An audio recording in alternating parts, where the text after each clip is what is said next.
ni wai rayuwa ta sa na shiga damuwa, ga sanyi ga kishin ruwa sabon labari. Farfesu ya ki dafuwa, sauta san magaruwa, daga ji ka san da damuwa ba mai inkari. Da ya zauna cikin uwa, amfanin rai rayuwa mai tarbiya ya fi moruwa, dan baya sharri. Motsin kifi cikin ruwa, zance na inda karuwa, zo ku fahimce ni yan uwa, ba ni nufin sharri. Share hawayen ki uwa, dama sai yayi faruwa, ƙandira ce a rayuwa wutar sai labari.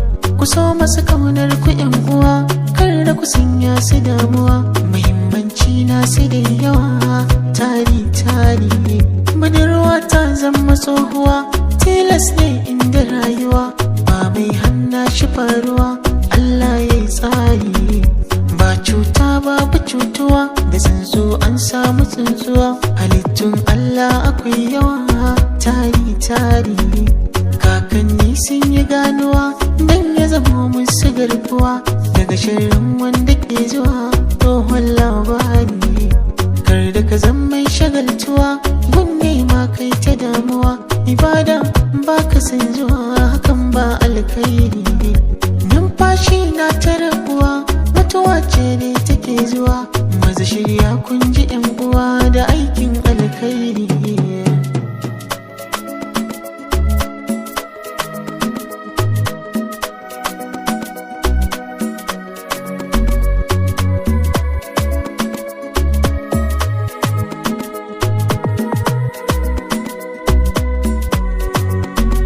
Wake shuka saman ruwa, Allah ga tambarin uwa, barta da zanen ta zabuwa shine alkhairi.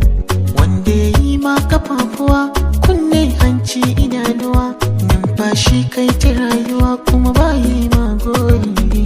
Shi ya halicce mu yan uwa, mai laifi yayi amfuwa, mai roƙo yayi karbuwa, yayi kyauta yayi ƙari. Alkhairai na ta yaduwa, kullum suna ƙara daɗuwa, alfarma ce muke hawa ta hasken annuri. Baban fatin magarkuwa, annabi sani abin hawa, kai na rike ba ni faduwa tushen alkhairi. Alasar rana ta mutuwa, ta zamo min tafi soyuwa, hankuna na more rayuwa, ba sauran buri.